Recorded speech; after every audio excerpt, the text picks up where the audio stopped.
Hi, my name is Samuel Modimbi. I am 17 years old and I'm only a year in the church now. Before I came to church, I used to love football a lot. I used to have this dream to be a footballer when I was old. I used to play for this club. I was so motivated and everything. At home, I would have problems with my mom's, like family problems, My family was broken, so it was like when I look at other families, they're motivating their kids, they're rooting for them. But for me, it was like I was alone. So I started hanging out with the wrong crew. We'll go out, smoke, music videos. This would be a distraction for the pain I had inside. So I had this wound inside of me. So I thought going out with these guys, smoking, drinking, that lavish lifestyle, I thought this will make me happy, but it made it worse because these guys I was going to, they were broken inside just like me. So they had nothing to give me. So while I was hanging around with these guys, they would lead me to do things I didn't feel comfortable doing. But when I would go to sleep, my mind would be heavy with so many negative words. I'll be looking down on myself a lot. Sometimes I will even faint. I'll faint because I was overthinking a lot. At home, like my parents did not know about this. So I always kept everything inside. Like I didn't want to talk to anybody about this. I loved music as well a lot.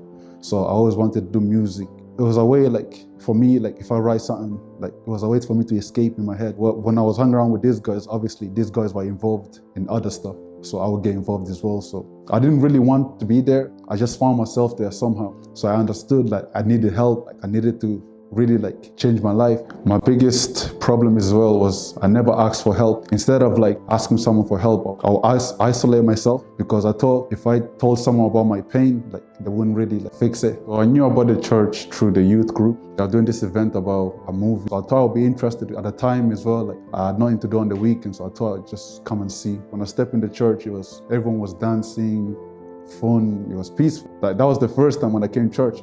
And then I stopped. I wasn't really taking it serious. The second time I came to church was also through a friend as well. So he told me about the youth group. And I already knew about this youth group. So I came Sunday at the time as well. It was this time I was broken, I was depressed. I was finished. Literally, I was finished. I thought, why not? Because I had nothing to do, was to go to these guys or to do something different. So I thought I would try something different. So I came. They welcomed me nicely, everyone was friendly. After attending the youth group for a while, I started realizing it's not just about dancing, this competition. There was also messages as well. Sometimes I wouldn't listen, but sometimes it would really hit me. Someone was pointing at me, change. This is when I started taking things serious. Started coming to the church services as well, Wednesdays, Fridays, and Sundays. This meeting helped a lot. Because I thought I knew God. I thought I knew, I prayed. I used to pray and all. I didn't really know God. So I had to really detox myself. I had to really unlearn what I had inside of me first to learn what they were teaching in the services. So I started taking things bit by bit. And I started hearing about the Holy Spirit. I wanted to know what was the Holy Spirit. I heard testimony of people the Holy Spirit will make you happy, will make you strong. I thought, why is this Holy Spirit? So I started investing. After attending the service, I started realizing that I need to cut off these friends I had, the hobbies and these passions I had for this world. It was hard for me. It was hard to transition. At first, I wasn't taking it serious, and then I realized the only way to change. So I made a decision to cut off these friends, to cut off whatever I was attached to in my past. The changes that I saw attending the meeting, I was at peace when I was in church, even at home as well. I started seeing changes inside of me as well. Even though my mom would be shouting, but I'll be at peace. I would talk to her nicely, So I started seeing these changes, Because before I was a very angry person. I wasn't really open as well. I wouldn't really talk to anybody. I started seeing changes. I started talking to people as well. After a while, the fast of Daniel came. I remember doing the first fast of Daniel, so I wasn't really taking it serious. I was only new. I was learning. But the second one came. I was really determined. I knew about the Holy Spirit. I knew this is what I needed for me to endure what I was going through. I was determined, so I cut off everything. I was coming to church, evangelizing. I was starting doing more for God. So my mind was more focused on the things of God, more than what I used to desire in the world. So when I wake up, I'll wake up at 6, pray, seek the Holy Spirit. During the day, I'll go to church, evangelize. I'll even go park, talk to God, going in my room, just talking to God. Yeah, I was trying to have a relationship with God. So during the 21 days fast, I was fully focused. I was fighting doubts as well, because before, I would think, what is the Holy Spirit? Is I feeling? So I'm having doubts about, if I change, is it real? I'm grateful for the Universal Church of Ireland, the people there will counsel me and explain it better for me. The last day of the 21 days of fast of Daniel, I was no. I wasn't allowing these doubts because it was in real talk. A pastor was talking about how the devil can speak in your mind.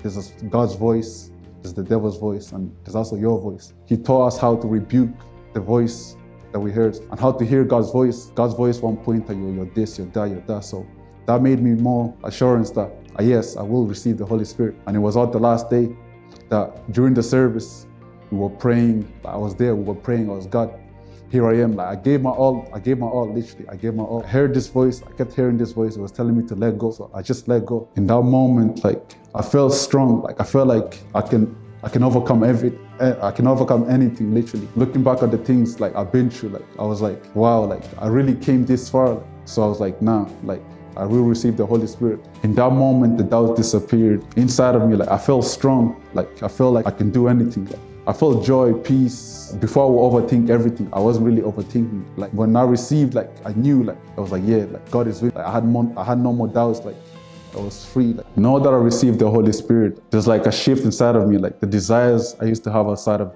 in the world, like I didn't really have these desires. Like my desire is more like saving souls, helping people.